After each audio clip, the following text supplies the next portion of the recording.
already starting.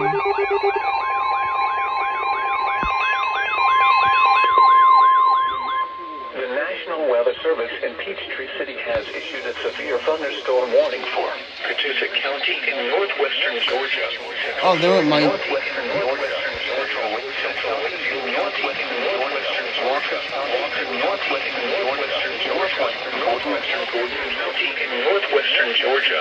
Dade County in northwestern Georgia. Chattooga County in northwestern Georgia until 3 a.m. Eastern Standard Time. At 2:12 a.m. Eastern Standard Time, severe thunderstorms were located along the line extending from Callenton near Hollywood to Guntersville, moving east 65 miles per hour. Hazard, 60 miles per hour wind gusts. Source, radar indicated. Impact, expect damage to roofs, siding, and trees.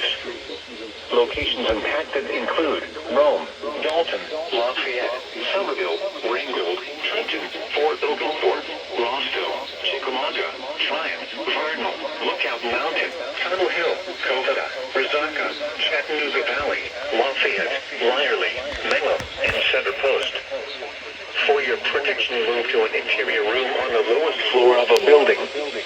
If you see wind damage, hail, or flooding, wait until the storm has passed, and then call the National Weather Service toll-free 1-866-7-634-466 or tweet us your report at NWS Atlanta. A tornado watch remains in effect until 9 a.m. Eastern Standard Time for northwestern Georgia.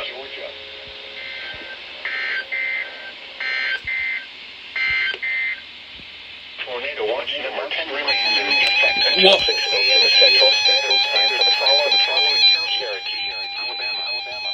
Remember, a tornado watch means the conditions are favorable for the development of severe weather, including tornado watch number 2 has been extended until 6 a.m. Central Standard Time and expanded to include the following county: Chambers, Alabama. Remember, a tornado watch means the conditions are favorable for the development of severe weather, including tornadoes, large hail and damaging winds, in and close to the watch area. While severe weather may not be imminent, persons should remain alert for rapidly changing weather conditions and listen for later statements and possible warnings. Stay tuned to NOAA Weather Radio, commercial radio and television outlets, or internet sources for the latest severe weather information. All right.